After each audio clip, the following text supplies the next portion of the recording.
In the heart of Fort Wayne, Indiana, you will find a complex of buildings. Cold, empty husks being torn apart by the elements from years of neglect.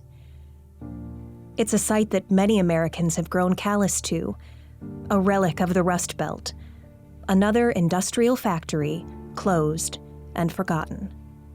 These buildings that have stood for over 100 years once teemed with thousands of workers. Its walls echoed with clanking, humming, and whirring from mighty machinery, manufacturing multiple product lines, cranking out millions of units. But this story is not about buildings. It's about the people who worked in these buildings, not just how they worked, but how they lived. If these walls could talk, they would tell tales of geniuses, pioneers, mavericks, and of workers who became a family. So what happened here? Why are these buildings now empty and silent? Why did it all end? Perhaps what's more interesting is how it began, and all of the stories in between.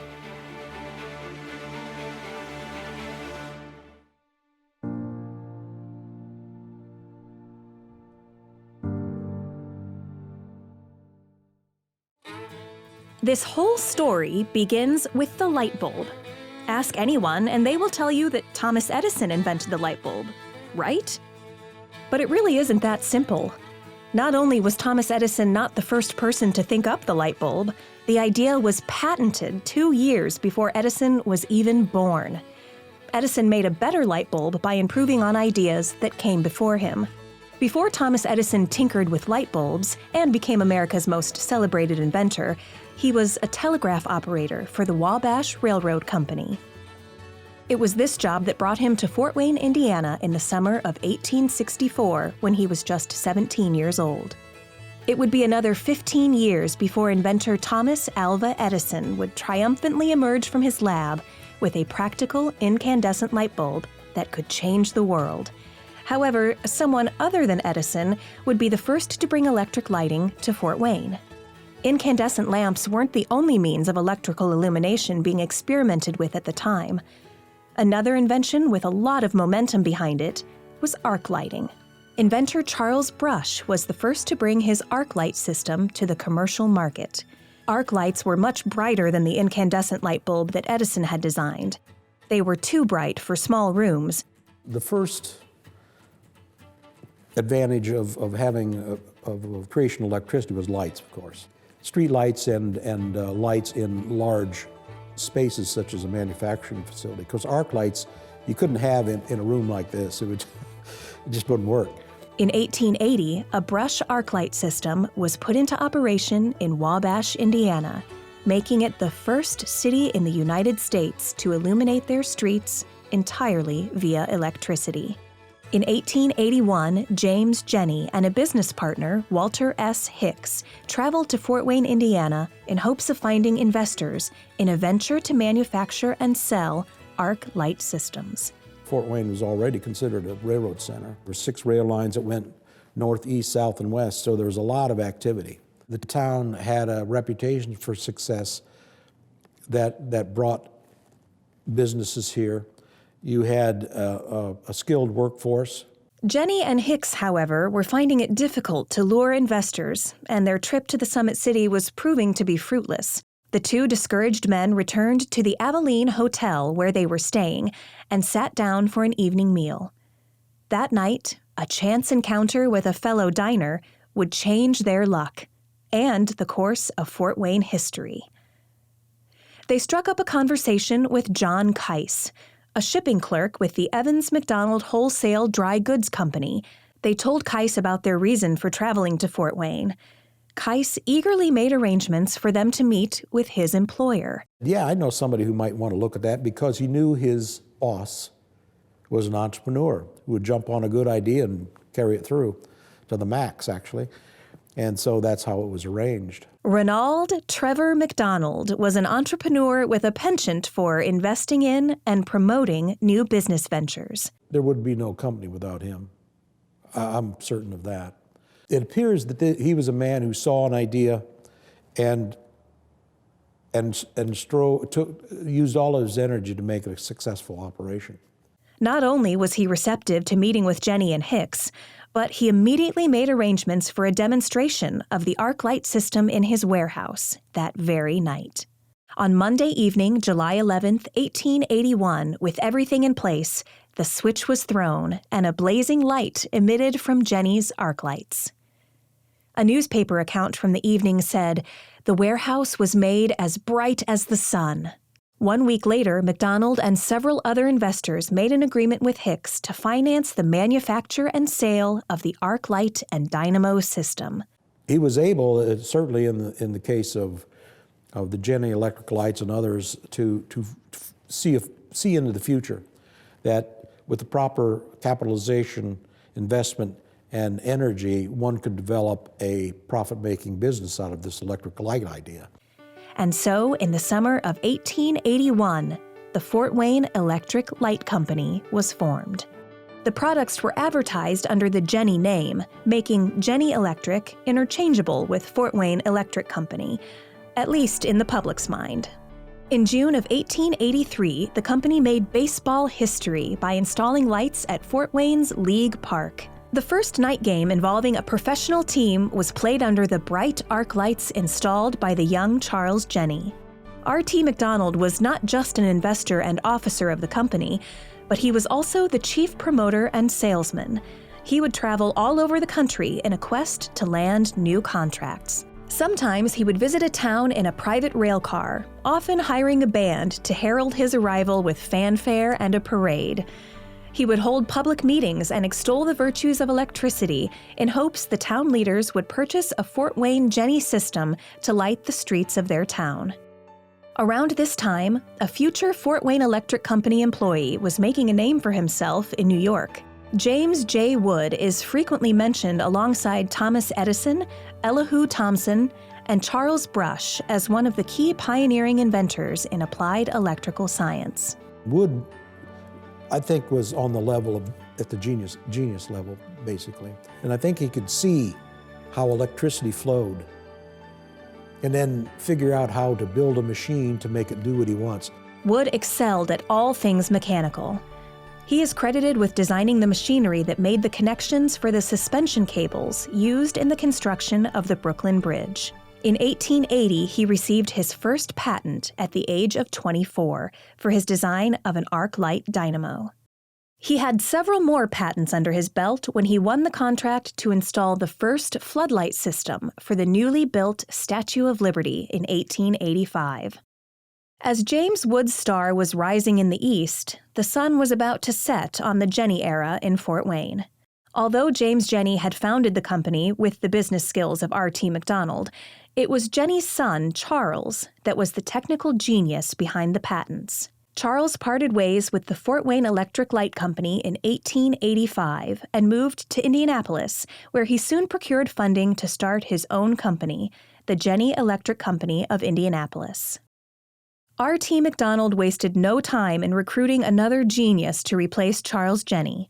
Marmaduke Marcellus Michael Slattery was employed as the chief electrician and came to the Fort Wayne Jenny Electric Works in 1887. At that time, he just had the Jenny system producing arc lights, and he foresaw that the incandescent light had a future, and Slattery had developed his own incandescent system. Slattery, who was known as Duke to many, came to America from Limerick, Ireland.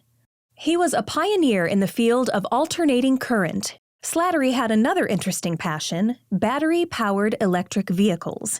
Duke was often seen riding his battery-powered three-wheeled bike around Fort Wayne. During his travels, McDonald had made a connection with another successful businessman, Charles A. Coffin, who just happened to be president of one of the largest electrical apparatus manufacturing companies in the United States, the Thomson-Houston Electric Company. Coffin admired McDonald's salesmanship and marketing savvy. Coffin appreciated McDonald's unusual executive ability and knew him for a bluff individual, erratic and daring, but just and shrewd.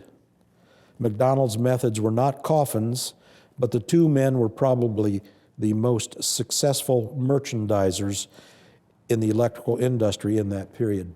In a daring move to raise cash to keep up with production demands, McDonald and other Fort Wayne investors struck a deal with Coffin, selling a controlling interest of the Fort Wayne Electric Company's stock to the Thomson-Houston Electric Company. Coffin was much more conservative in his business dealings. He could see into the future. He was trying to build an empire, basically. So what he decided to do, well, I'll just buy controlling interests in these companies and buy their patents at the same time. So he built a conglomerate. In 1888, a disastrous fire destroyed most of the Fort Wayne Electric Light Company's factory, putting the future of the company in peril. In their warehouse was $100,000 worth of goods ready to go. Now that's a lot of money. In 1888, a lot of money. Their production capacity to supply their existing customers for parts and the like were gone. So they weren't able to generate income from selling supplies to their existing companies. At the time, they had a 6-month backlog of orders for new installations, which they could not fulfill. Several offers came in from other cities, enticing the factory to locate to their town. Charles Coffin announced that if Fort Wayne could raise $30,000, the Thomson-Houston Company would rebuild the factory. R.T. McDonald made a public plea, and the town responded, raising enough money to ensure the Fort Wayne Electric Light Company would rise from the ashes. They almost immediately found other locations within the city, empty factories or warehouse space where they could build up and start operations pretty quickly. And the community was, definitely in support of keeping it here. In August of 1889, the board members resolved to shorten the company name for the purpose of public promotion to the Fort Wayne Electric Company, dropping the word light from the title. They also resolved to drop the use of the Jenny name from the company's public and private profile. The Thomson-Houston Electric Company had grown to one of the largest electrical companies in the eastern United States by acquiring smaller companies with bright minds. One such asset they acquired was the services of the young James J. Wood. During this time, Wood was managing a very successful enterprise for the company in his Brooklyn, New York factory. With the Fort Wayne Electric Company in need of resources and talent, McDonald struck a deal with Charles Coffin to transfer control of James J. Wood's company to Fort Wayne. In August of 1890, it was announced that the Wood system would be manufactured in Fort Wayne. Wood's Brooklyn factory would be relocated. Machinery and workers, including Wood himself, would be moving to Indiana. On December 3, 1890, 2 trainloads of machinery and tools, along with 127 employees, arrived at their new home in Fort Wayne. Skilled workers and engineers, monumental task. It's interesting to me that Wood was able to convince 127 people who were probably from New York and lived there and had family there and to come. Titans emerged from the fiercely competitive electrical industry. The Thomson-Houston Company, the Edison General Electric Company, and the Westinghouse Electric and Manufacturing Company. One prominent Edison General Electric Company investor, J.P. Morgan, instigated secret negotiations with Charles Coffin to discuss a merger of Edison with Thomson-Houston. The process took over a year to solidify, but on June 1, 1892, the consolidation was announced. The General Electric Company was born.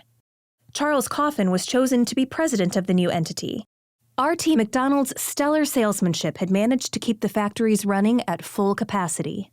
In the early evening of January 3, 1893, a fire started on the 3rd floor of the largest building in the complex. Damage was estimated at $150,000, and even though the loss would be covered by insurance, it would take weeks to repair the damage.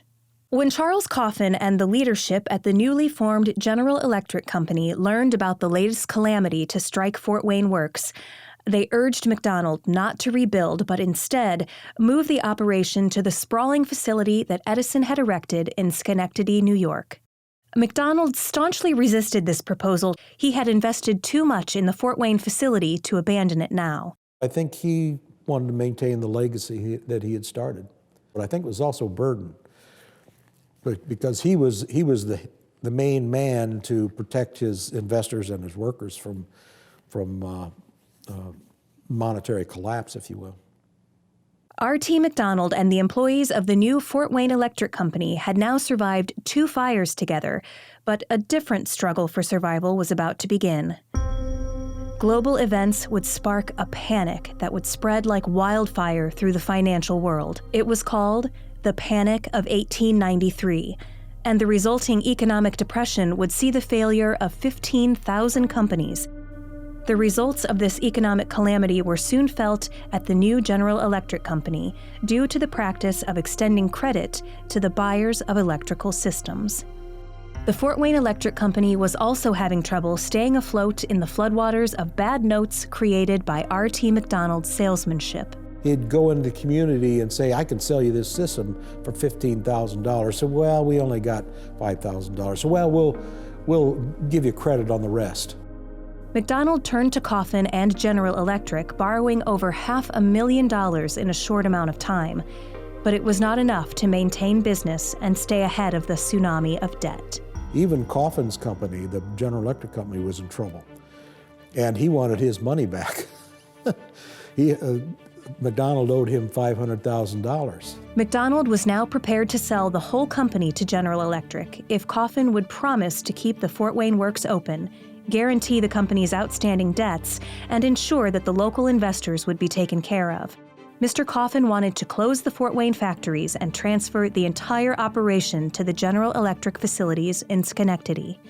This proposal was just not acceptable to McDonald. McDonald realized that to take over the company was imminent, that they were going to, in fact, they sent representatives from General Electric here to take the company over.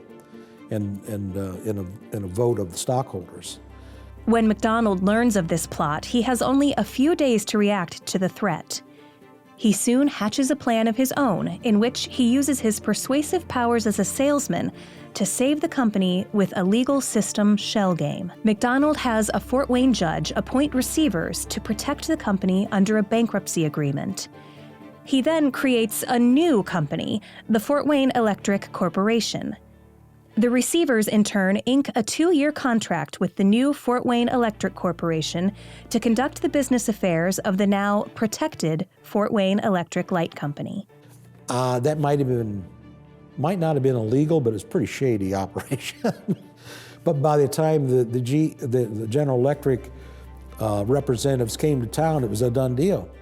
McDonald had effectively saved the city of Fort Wayne from a devastating economic blow. He was heralded as a hero in the local newspapers. I think he felt a real obligation to the local people who had helped capitalize this company and build it up, and wanted to see their interests, monetary interests, protected. I think he also was genuinely concerned about his employees. New catalogs and sales materials were printed, and soon even the buildings bore the name of the Fort Wayne Electric Corporation. By this time, McDonald was connected with over 50 businesses in 7 different states. In December of 1898, he took a trip to Dallas, Texas, where he became gravely ill. On the morning of Christmas Eve, 1898, Ronald Trevor McDonald passed away at the age of 49. The news of his sudden passing shocked and saddened many, especially those friends and workers in Fort Wayne. McDonald was their champion, someone who had brought so much prosperity to the city and had defended her so valiantly. He had this vision of building a successful company in Fort Wayne, not only for himself, but for the people who invested and his workers here. And I don't think this enterprise would have started or been sustained without his vision and energy. In January of 1899, less than a month after the death of McDonald, creditors of the Fort Wayne Electric Corporation filed a claim against the company in federal court for past due payments. The company did not have enough cash to pay this demand, and so on February 16, 1899, the officers of the Fort Wayne Electric Corporation filed for bankruptcy. The company had to borrow money to meet payroll for that month. The outstanding debt, which included $185,000 owed to General Electric, was greater than the company's total assets. An auction date was set to sell the company and its assets to pay off its creditors. When the auction gavel fell with the call of "Sold!" it was Charles Coffin, representing the General Electric Company, that won the auction. The news wasn't all bad. Coffin announced that the factory could resume operations immediately. And to the delight of the city workers and investors, he proclaimed it would remain in Fort Wayne for the time being, as long as the company could be profitable. Charles Coffin and the General Electric Company now had full legal ownership and control over the Fort Wayne Electric Corporation. It wasn't long after the auction purchase before Coffin approached Wood with an offer. Sell all of the Wood System patents to General Electric and receive a 10-year guaranteed employment contract as a lead design engineer for General Electric in New York. Once Coffin had these patents, he could produce the products anywhere in the country he wanted without Wood's permission. But it was the new ones that were valuable, valued into the millions of dollars probably, the ideas and their implementation. But for some reason, Wood rejected the offer and instead made a counteroffer seeking a 10-year guarantee that the operations would stay in Fort Wayne. He went and met with the General Electric executives and said, "Hey, look, I have these patents here, and if you decide to close that plant, I'm not going to let you have them." Coffin promised to keep the works in Fort Wayne for 3 years, and Wood signed a 10-year contract. However, he would retain the ownership of his patents, giving him leverage in future negotiations. Once again, the jobs of the Fort Wayne workers had been saved. This time, their hero was James J. Wood. Wood sort of took over McDonald's legacy, but it wasn't through finance and salesmanship. It was through his technical skill. It is not exactly clear why Wood fought for Fort Wayne over his own personal gain. I think he liked the town. He liked the people. He had become integrated into the social network.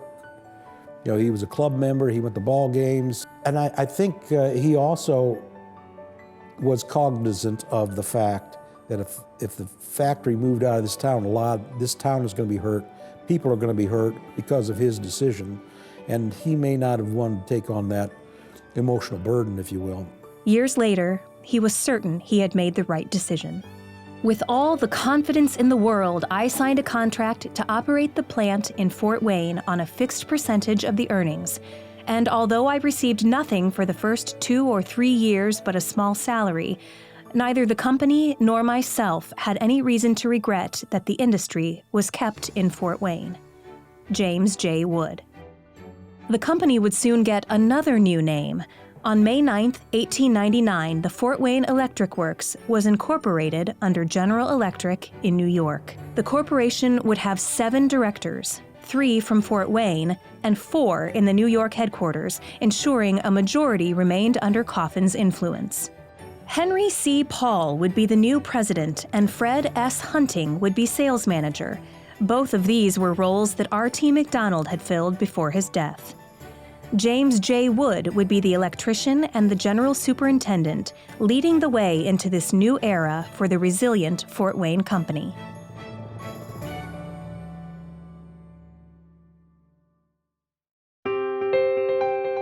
The last 2 decades of the 19th century had been about the light bulb. At the turn of the century, more and more communities had access to electricity, and it was becoming clear that it could be used to power more than just light bulbs. Once electricity became available in homes and offices, smaller motors were developed for applications that required less than 1 horsepower. These were called fractional horsepower motors. Actually, it was James J. Wood who was probably the first, that I know of anyway, to develop a small motor that was practical for household use. They were used in vacuum cleaners, hair dryers, washing machines, milkshake making machines, and that sort of thing. One of the first consumer-oriented products produced at the Fort Wayne Electric Works that utilized an electric motor was a fan. The engineers in Schenectady had trouble developing a small motor, and Wood said, I can do that.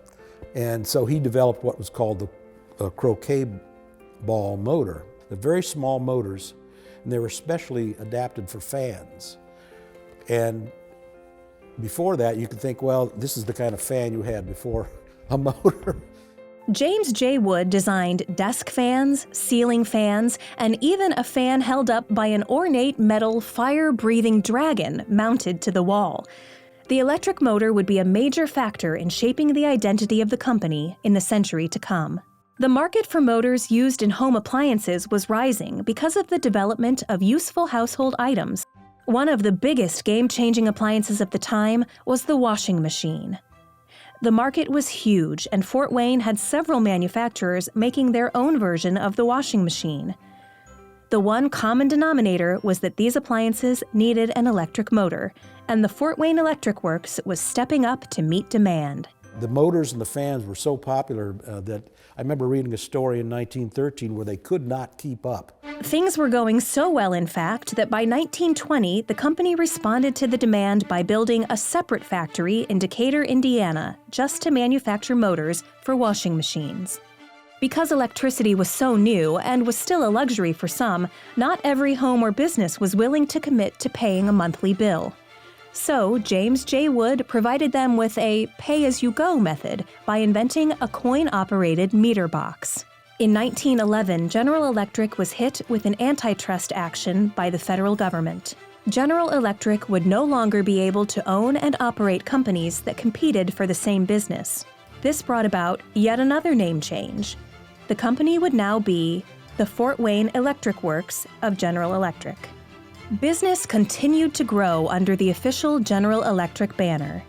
James J. Wood was able to convince the GE board in New York to authorize a $1 million expansion of the Broadway factory. Just seeing how they were constructed in the early 1900s when it was with steam-powered equipment and horse and wagon deliveries. The design of the buildings, the thought that went into making them. The floors are 14 to 16 inch thick poured concrete. I mean, it's like a bomb shelter. You know, I mean, they are so solid. Massively thick walls, and you don't think about, but in the multi-story buildings, the columns between floors. You go to the basement and these columns are huge round columns. On each floor, they get a little smaller because they're supporting less weight. It's all concrete, steel, brick construction. It's so massive, so much steel in the floors. It is U.S. steel, and that is Carnegie steel. We've got the same steel in our structures that was used to build the skyscrapers in New York City. So this was almost like 4 factories in one. We had the transformers being built on the other side of the street, multiple different lines of motors, where most of the other facilities had one line of motor they build or product.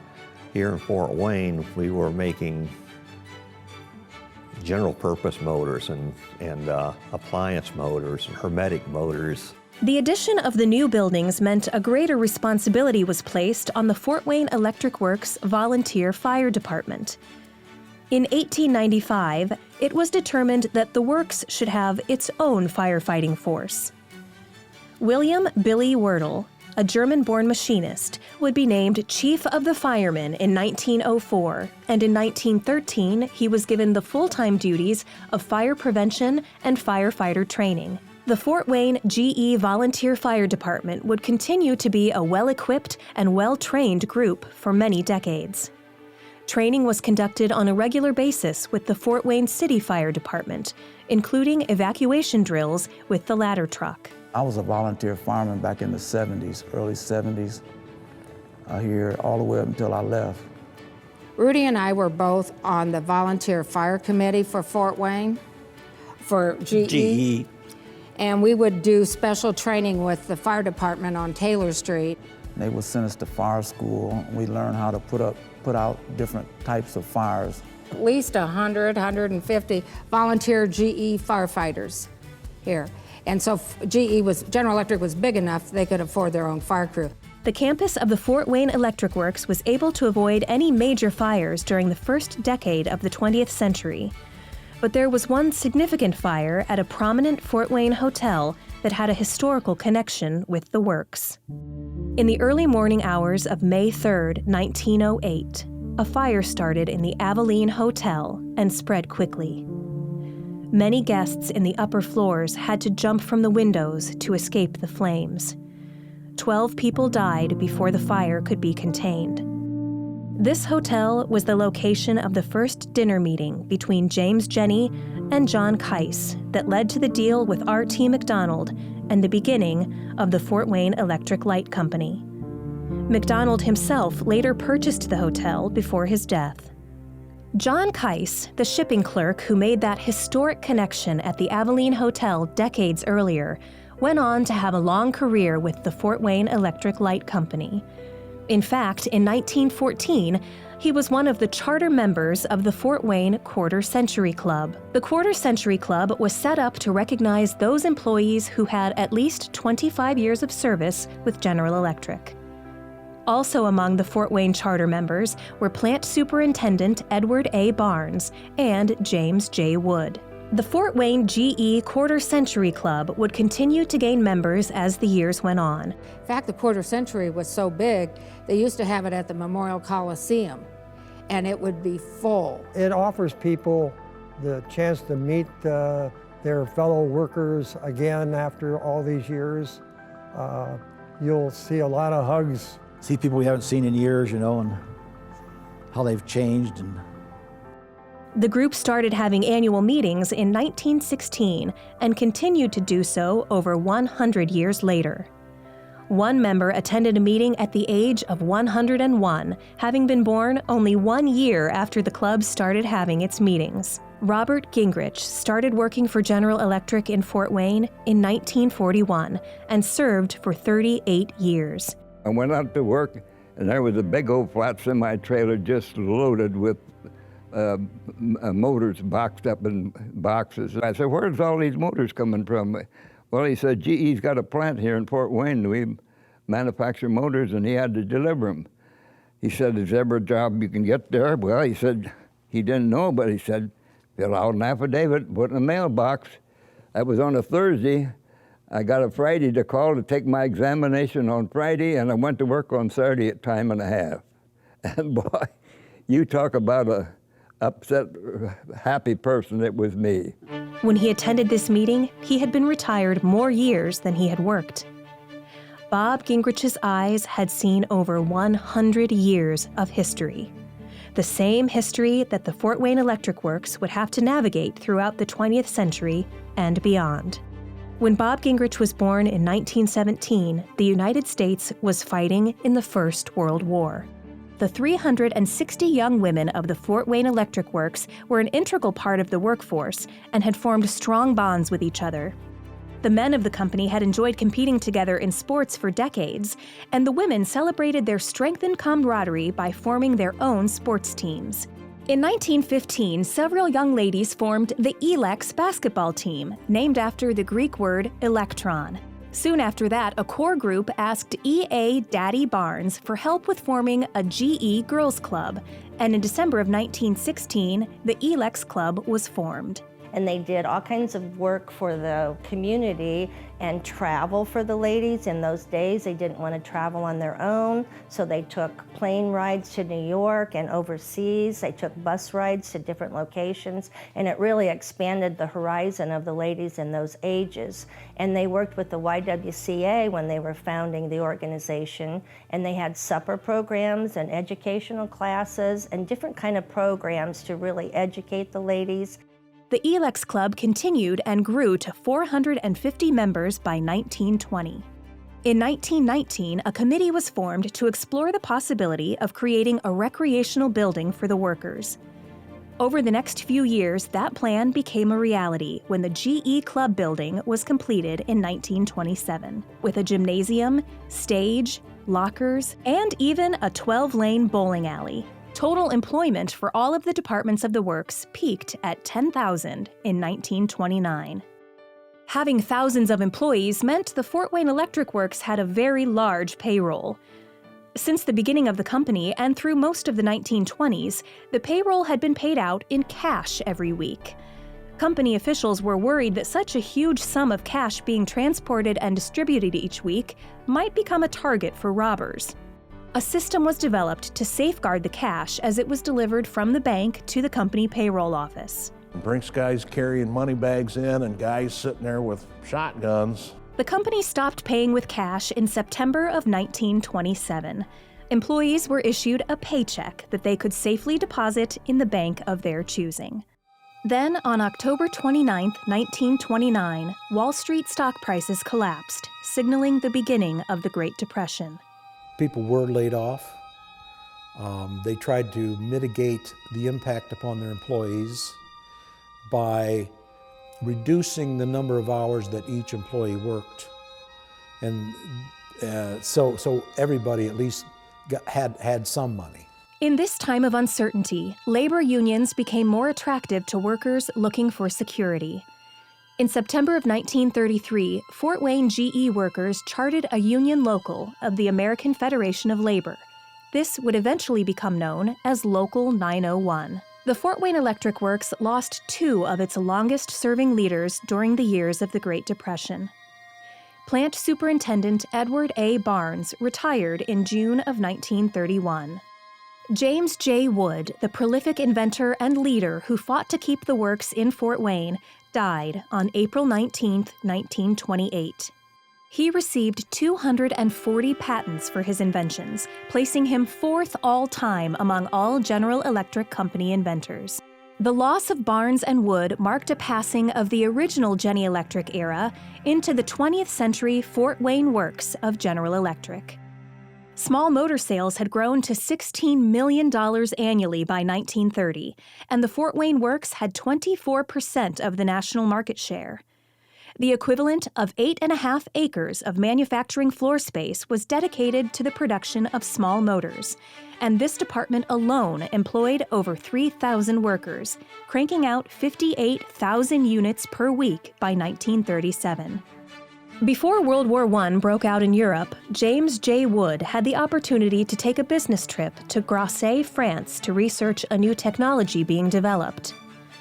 He hoped to learn from French monk Marcel Antoine Audefrin, the inventor of the Audefrin hermetic refrigeration system.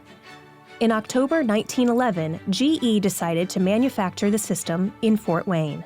Wood chose Clark Orr to help him develop this modern home refrigerator at the Fort Wayne Electric Works. The Fort Wayne team collaborated with engineers from GE in Schenectady, New York, to produce the Monitor Top refrigerator. That design would be one of GE's most successful home appliances for years to come. By 1935, the demand for refrigerator motors would exceed the demand for washing machine motors. While the Monitor Top was still in the prototype stages, a separate production facility was set up for the refrigeration department. This would be known as the Winter Street location, and it would produce much more than just refrigerators. The next product to be the subject of office conversation was the water cooler. Albert Ralston developed the General Electric drinking fountain water cooler at the Winter Street plant in the 1930s and received a patent for his design in 1944. Winter Street engineer James H. Powers was issued the task of bringing a new product to market, and in 1935, the GE Electric Kitchen Garbage Disposal made its debut. The developers in the shop gave it a nickname, the Electric Pig. Powers was also responsible for convincing manufacturers of kitchen sinks to standardize a larger drain hole to accommodate the installation of garbage disposals. As the decade of the 1930s was coming to a close, the Fort Wayne Works of the General Electric Company was about to turn its attention away from refrigerators and kitchen sinks to the not-so-friendly skies. On September 1, 1939, Hitler's Nazi army invades Poland. 2 days later, Britain and France declared war on Germany. In 1939, General Electric was approached by British manufacturer Rolls-Royce about manufacturing starter motors for its British military aircraft. The management at Rolls-Royce were concerned that German aircraft would bomb their factory in Coventry, England. The Fort Wayne Works was chosen to be the location. The Fort Wayne Works had been developing fractional horsepower motors for U.S. military aircraft as early as 1938. These motors were used in fighter planes like the Lockheed P-38 Lightning. War rages in Europe and Asia. As Germany and Japan expand their military campaigns, it becomes increasingly clear that modern warfare will hinge upon air superiority.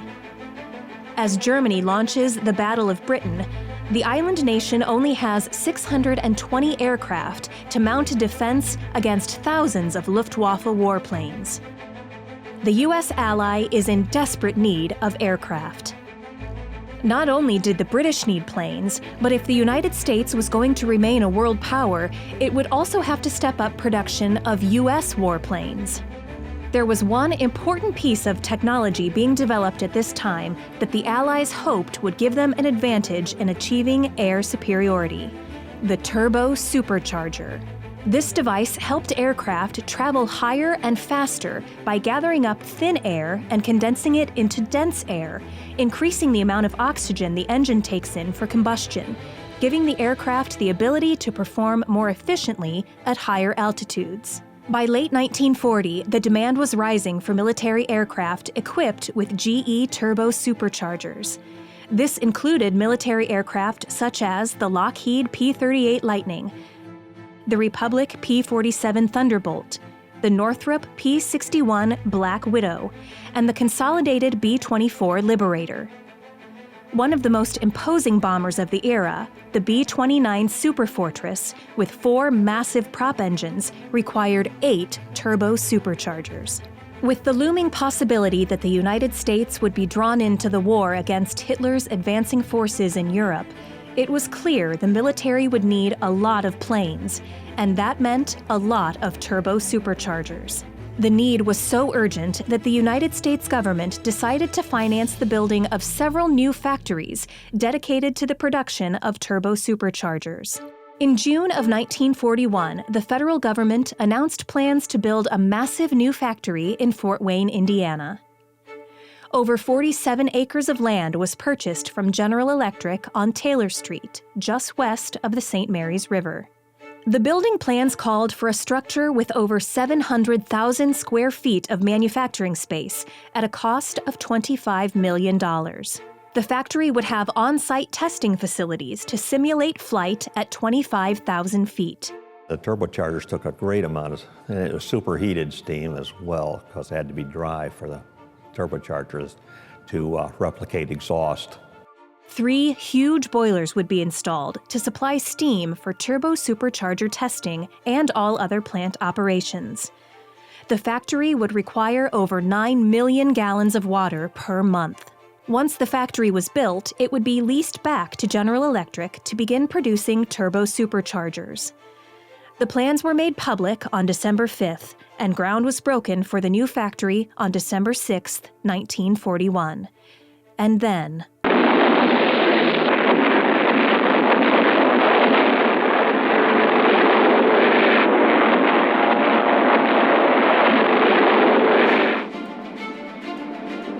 Yesterday, December 7th, 1941, a date which will live in infamy. The surprise attack on Pearl Harbor had suddenly pulled the U.S. into the great worldwide conflict sooner than anticipated. The American war machine went into overdrive, and U.S. factories joined the war effort with a heightened sense of urgency. Production was ramping up in every sector as the nation rushed to supply the United States Armed Forces with the weapons of war needed to defeat the Axis powers in Europe and Asia. At the same time, skilled workers were leaving their factory jobs to fight for their country, leading to a shortage of workers. American women were asked to step up to the challenge to help their country achieve victory. A new breed of worker, exemplified by Rosie the Riveter, was hitting the factory floor ready to prove that women could do the same work as men. In the early months of 1942, the last product meant for civilian use rolled off the assembly line. From this point forward, the Fort Wayne Works would be dedicating its full production capacity to help the war effort. The urgent need for turbo superchargers made the completion of the Fort Wayne factory a top priority. It was a 24-hour-a-day, 7-day-a-week construction project. So it was up in like 11 months. While the construction work was being done, a pilot assembly line was set up in another facility to train the workers. They had to not just build the plant, they had to acquire and move the machinery in, set it up, train employees, set up the production lines. An amazing feat. In less than a year, the Taylor Street Turbo Supercharger factory was up and running. The first unit was produced by September 25, 1942. Thousands more would be needed, and it would take thousands of workers to do it. 2,260 workers were hired and trained in 1942.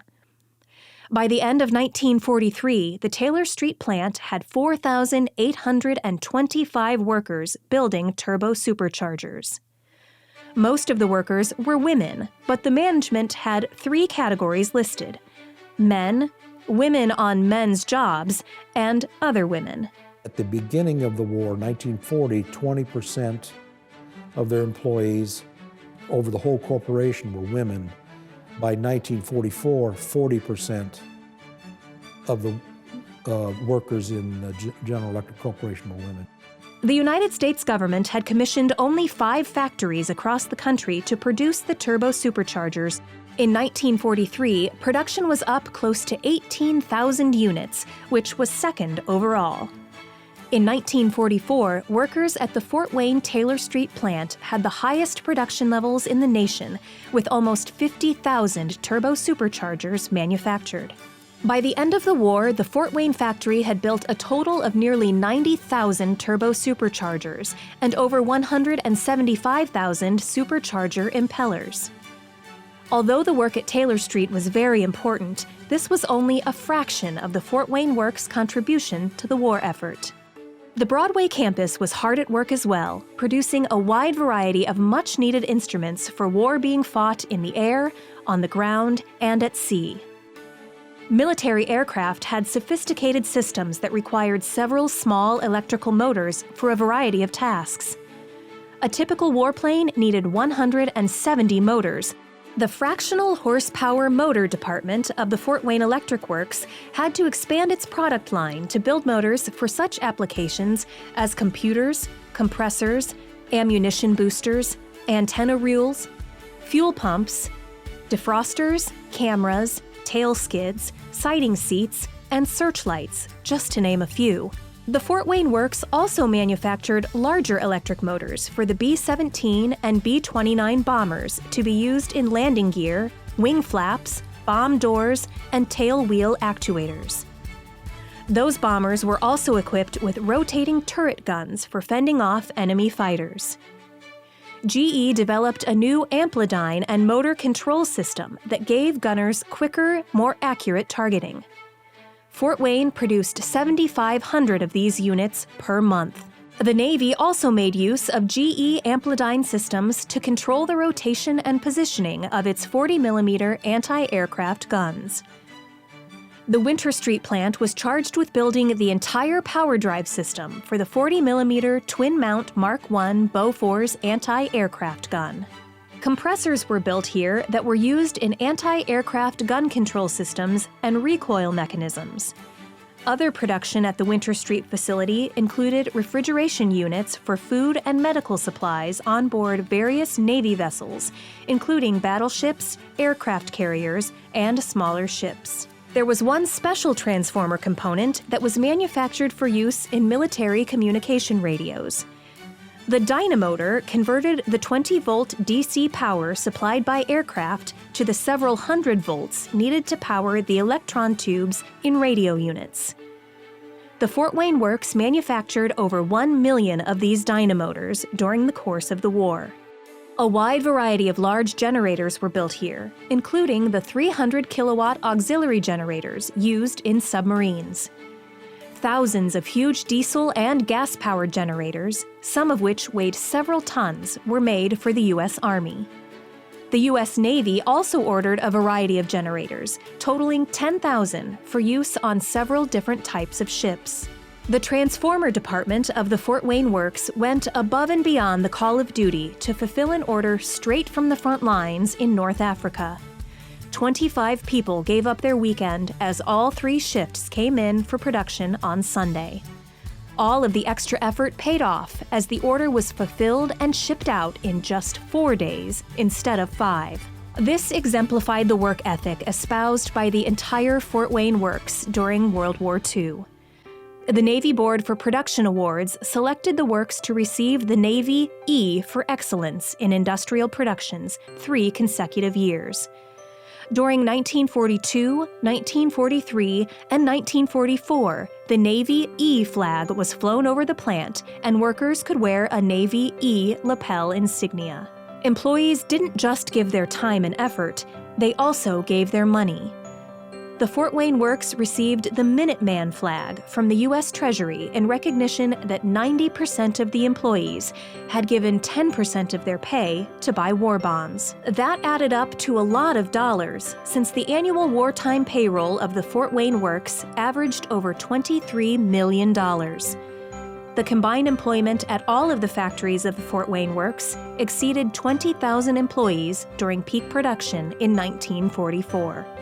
Women had become a significant percentage of the workforce, and the Fort Wayne General Electric Women's Group, ELEX Club, had grown to include 2,200 members. These women contributed to troop morale in a personal way. Throughout the war, ELEX members prepared and shipped 10,000 boxes to service personnel to give them a little reminder of home. America's military might and industrial strength combined to turn the tide in Europe. Less than a year after Allied forces invaded Normandy, Nazi Germany finally surrendered on May 8, 1945. Celebrations broke out all over the world. World War II wasn't completely over, but Americans could breathe a sigh of relief.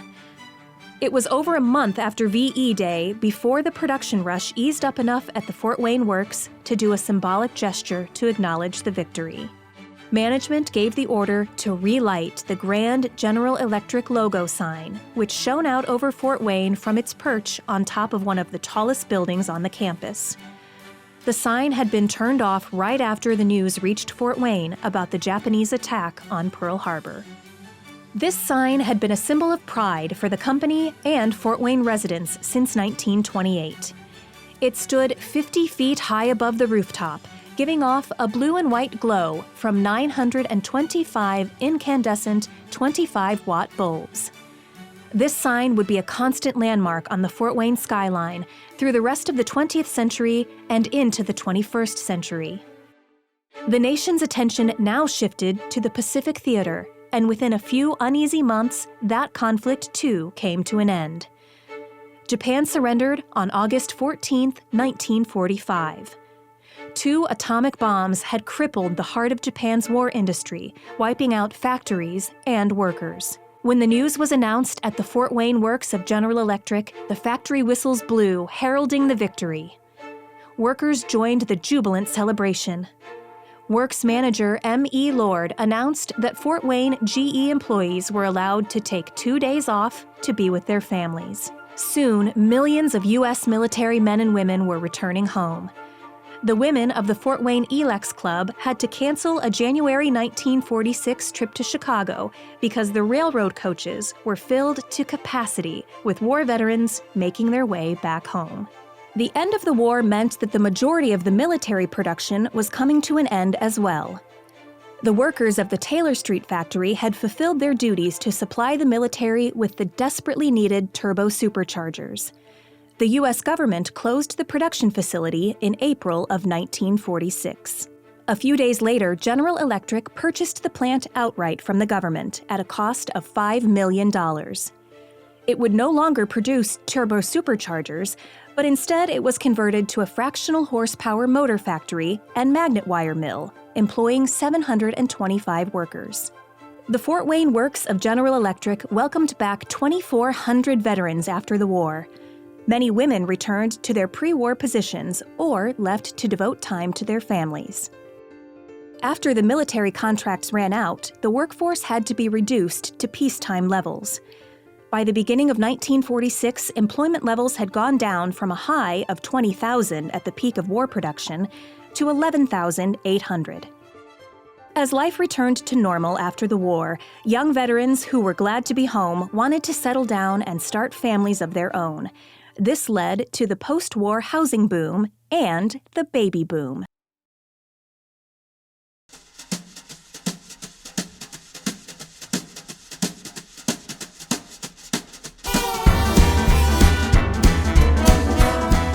With all of these new families building new houses, demand for home appliances skyrocketed. For the Fort Wayne Works of General Electric, this meant record orders for small electric motors. By 1948, production was up to nearly 8 million units, and in 1950, over 10 million motors were made.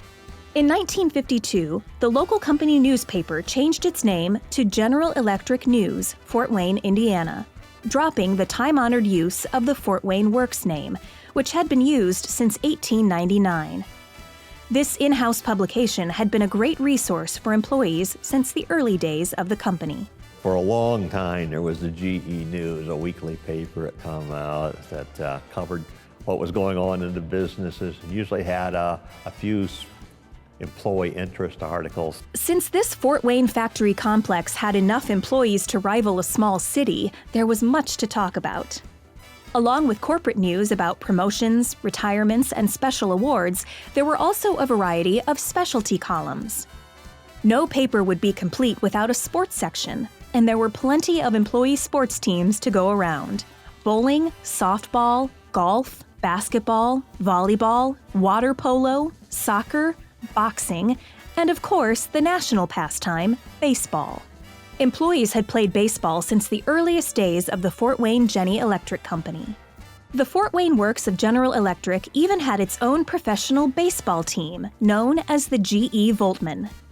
But perhaps the biggest Fort Wayne GE baseball connection involves someone who was in a league of her own.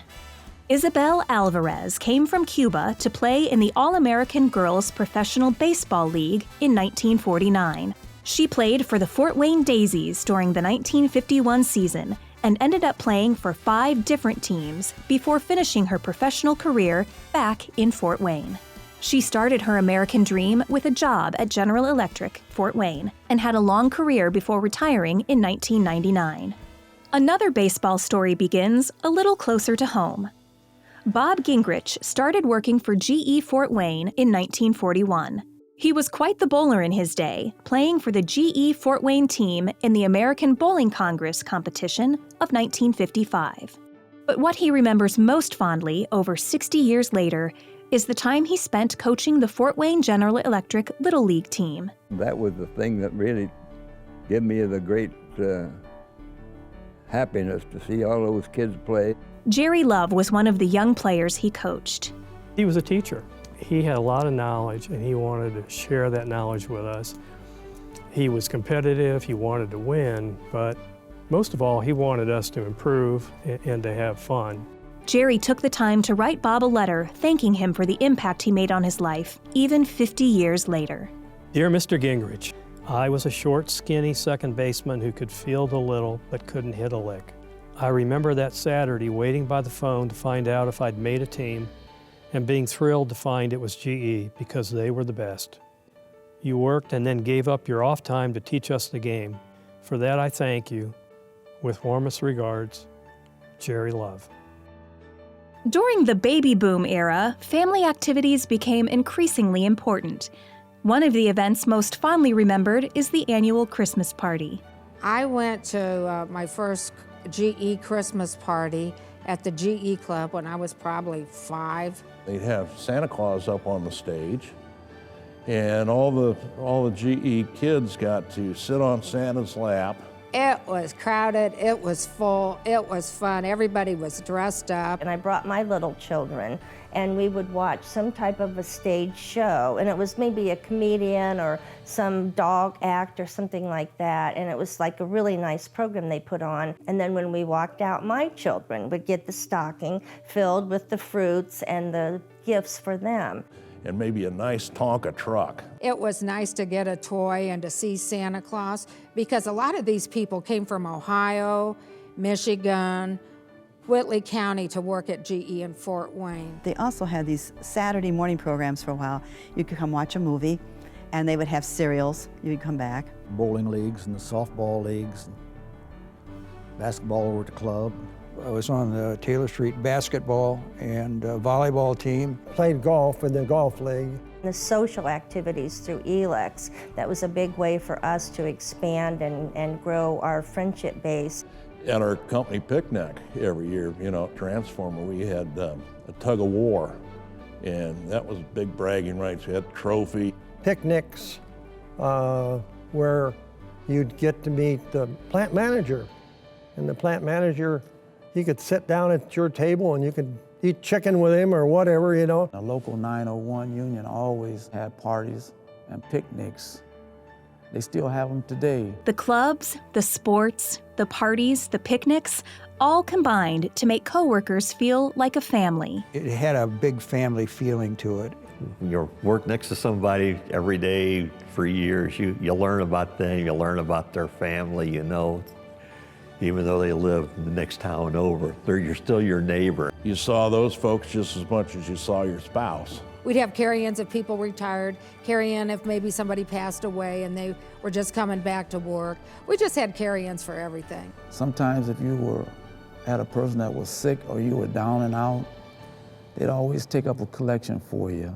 When you're in a union, you're brothers and sisters, you know, that's how you relate. So you become very close and you're there for each other, you know. And when you're working out on the factory floor, if somebody's running behind, you go up and you help. It was just like neighbors, friends, and over the years, it was just awesome to develop the friendships. We were just a large family, and we got along so well.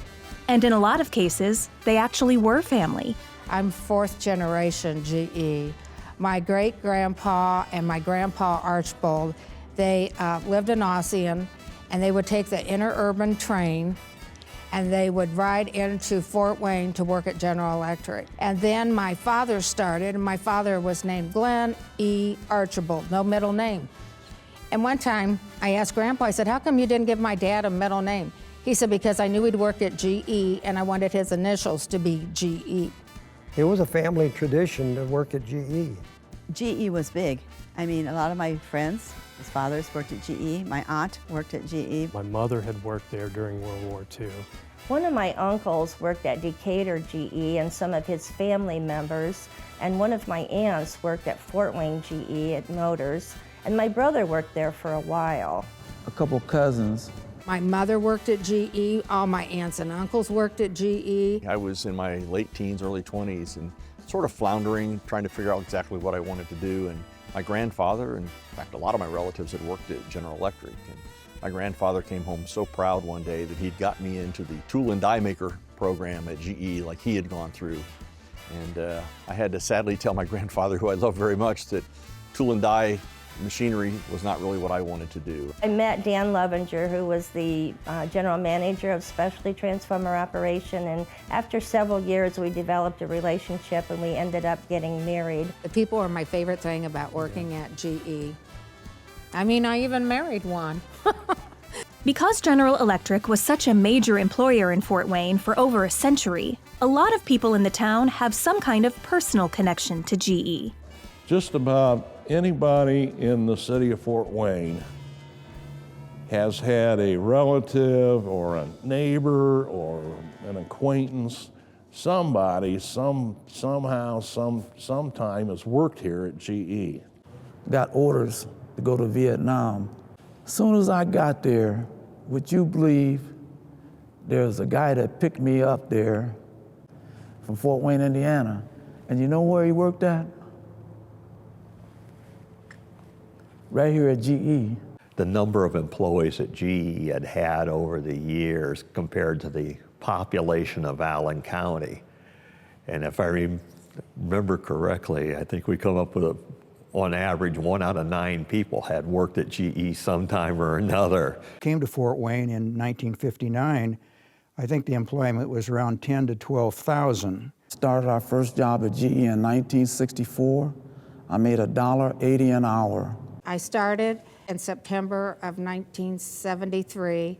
I think I started off at about $3.50, $4.17 an hour. It was piecework.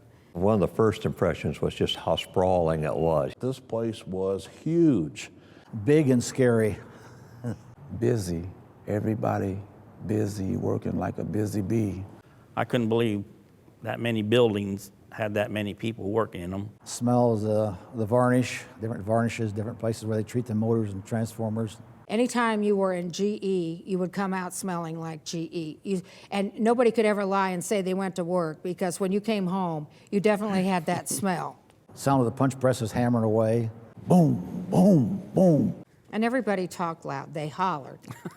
Yeah. Because the noise level was so high, and then you'd get out of GE and you're still at that. You're still hollering at each other. So calm down, you're not at work no more. The shift whistles, I remember hearing those. So I had an idea when the first shift ended, and when the second shift ended, and when the third shift ended. After work, there was a bar across from the 901 Union Hall, and we called that 901 and a half, because that's where you would go after work to talk about work. A number of the neighborhoods that still survive started to spring up around GE. A lot of folks wanted to live near the plant. General Electric Company was very important to the community.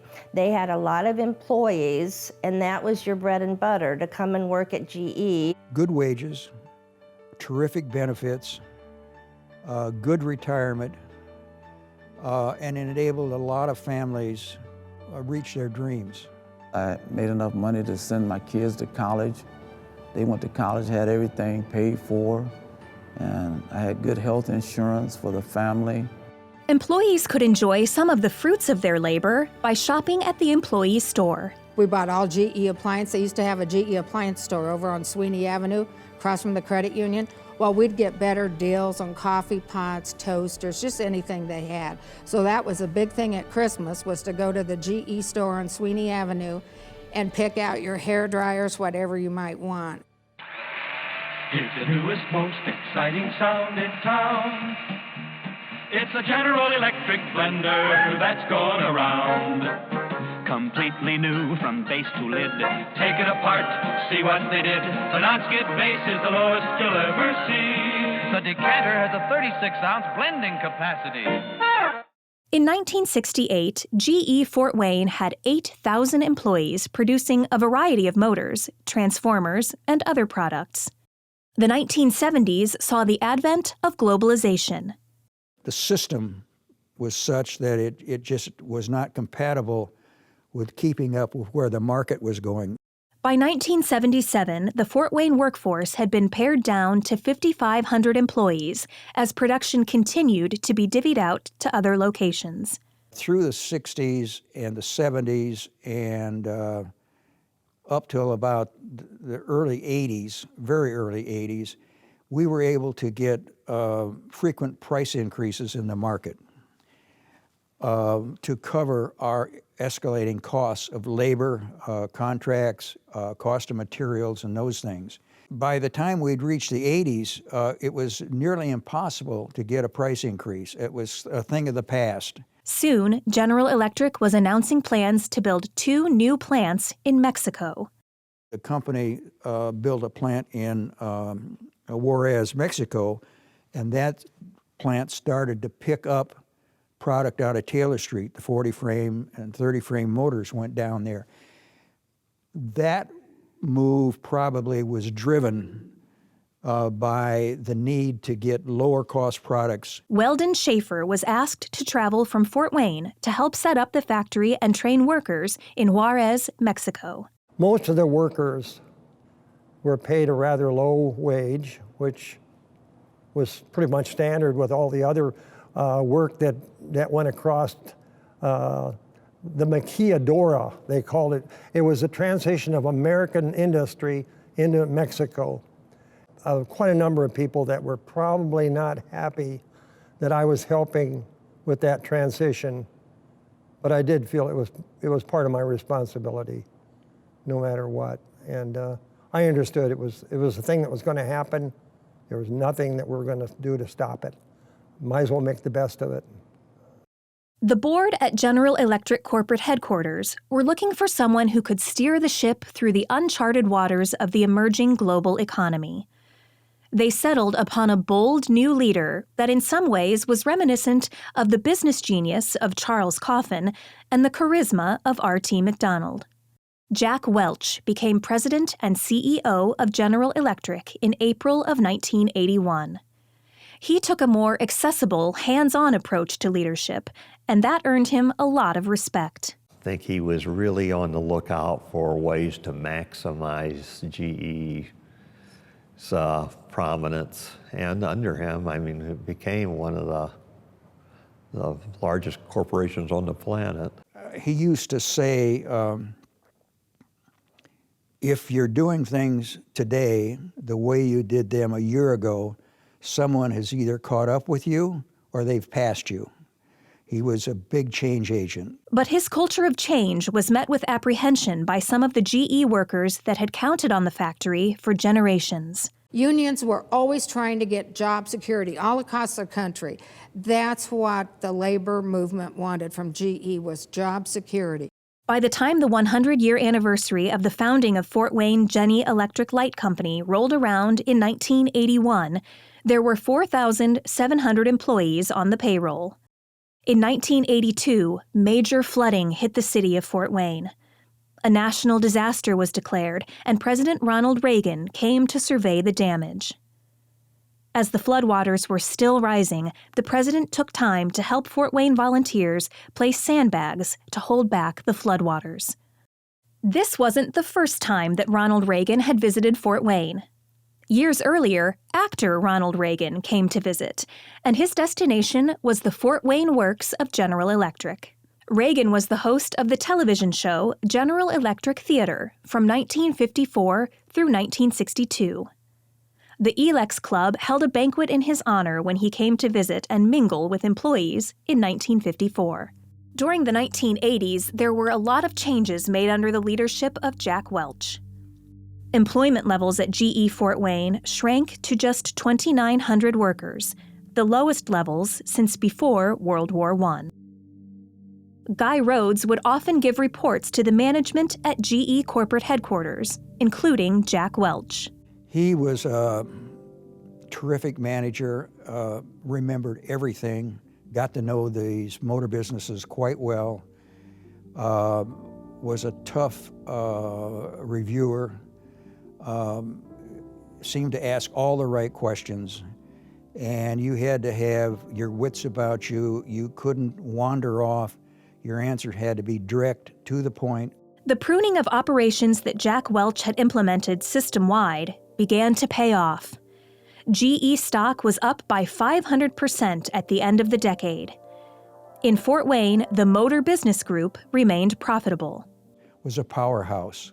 It dominated its markets, had high market share. It was very profitable, and it was a terrific business, probably one of the best businesses in the General Electric company. The motors we built here were used in so many different things. Wherever you were, you would see GE motors. That was one great thing about the motor business. It touched almost every market you could think of. In 1989, the Decatur plant, which had been connected with Fort Wayne Works for over 80 years, was closed down.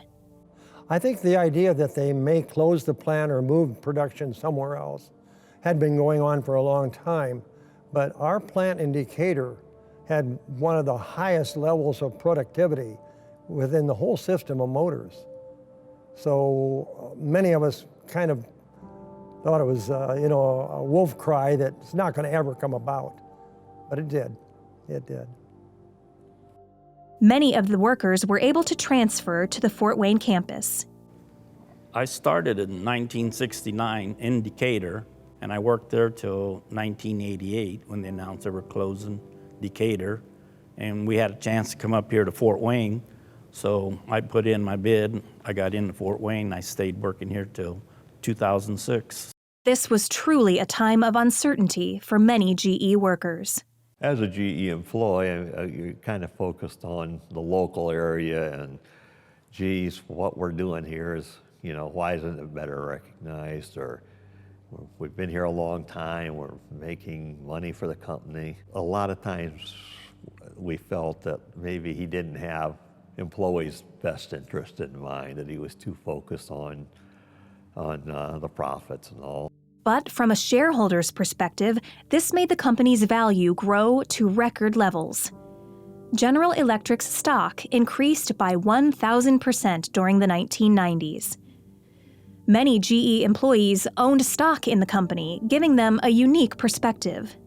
My personal feeling is his leadership was good for the company. We did very well when Jack was here. In 1993, the annual GE shareholders meeting was held in Fort Wayne.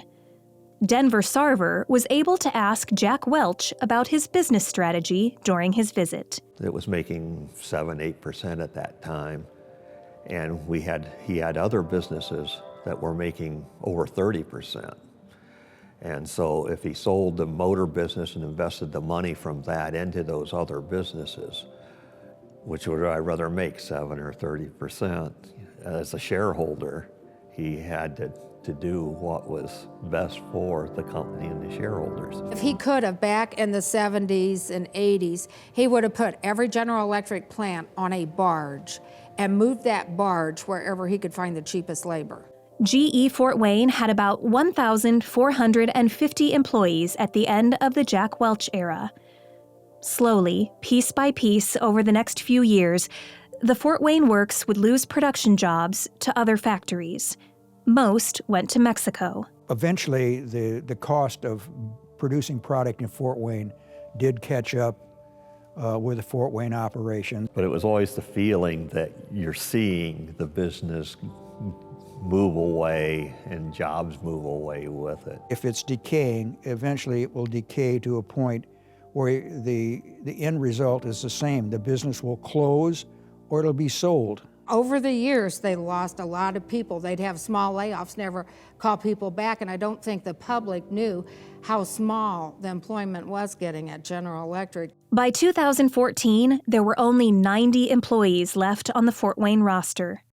On January 28, 2014, General Electric made the official announcement that it would be closing the entire Fort Wayne facility. It was heartbreaking. I was so sad. It hurts me, it hurts me, and I think it hurt a lot of people. Just almost a sick feeling, that it was all over.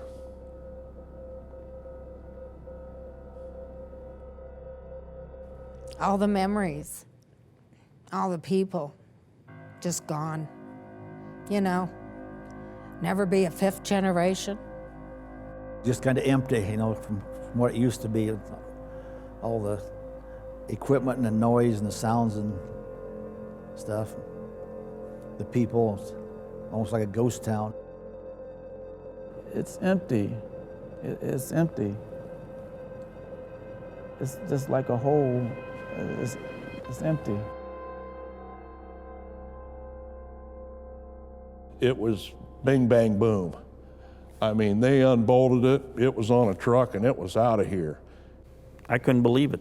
It was the last transformer we were going to run out of the factory. And had an auction, auctioned things off. At GE, everybody always wrote their names on their tools. They wrote their names on their carts so nobody would take their cart, so that they'd always have their work equipment to do their job. And that's what was the saddest to me, was seeing everyone's names.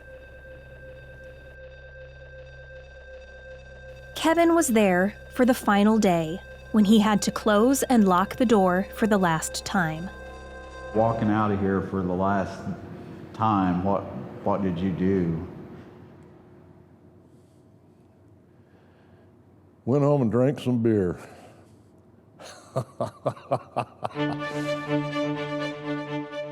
Kevin had enough years of service to retire from General Electric. But it wasn't very long until he received a phone call.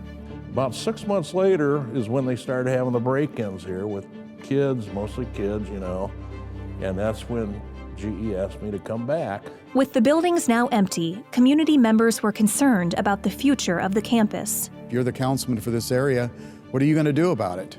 And I thought, that's a good question. What can we do as a community? Fort Wayne City Councilman Jeffrey Paddock helped organize a group of former GE employees, Fort Wayne residents, and community leaders to work on a future plan for the GE campus. I started contacting other retirees. Is it a possibility that the campus could become something other than what it was prior?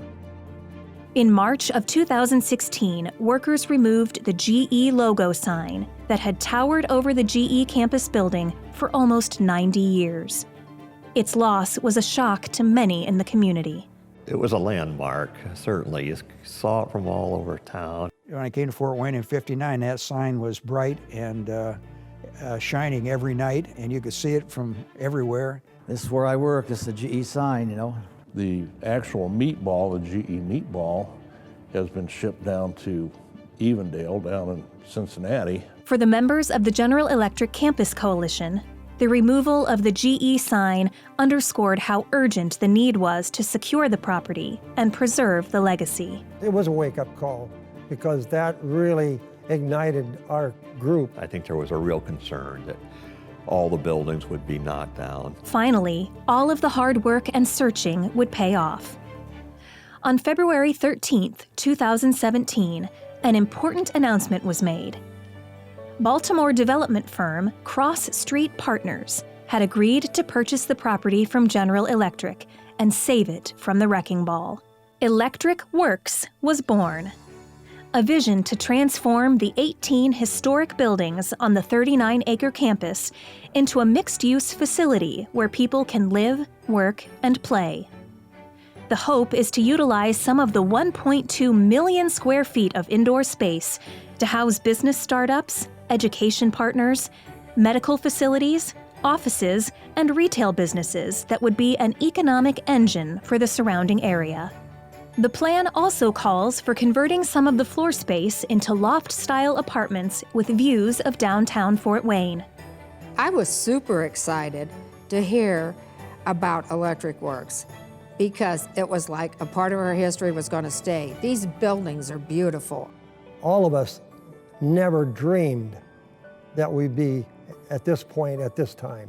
They want to see this thing, you know, come to life once again and be able to bring their kids and grandkids through and show them, well, I worked right over there. It is important that we recognize our past, try to preserve as much of it as we can, and take those relics to build the future. That was a great place for me. It was the greatest place that I ever had. GE's been good to me. I really appreciated the time I had here. I still appreciate what GE did for me to this day. I'm very thankful that I've worked here because there were blessings that came from me working here, and it's still coming to this day. A piece of me will always be here with GE in Fort Wayne. We thought about all the good times we'd had. We enjoyed our jobs, we enjoyed working there, we enjoyed the friendships, we just enjoyed being there. If you've got a job that you like to go into work, you got it made. If you love your job, and I did.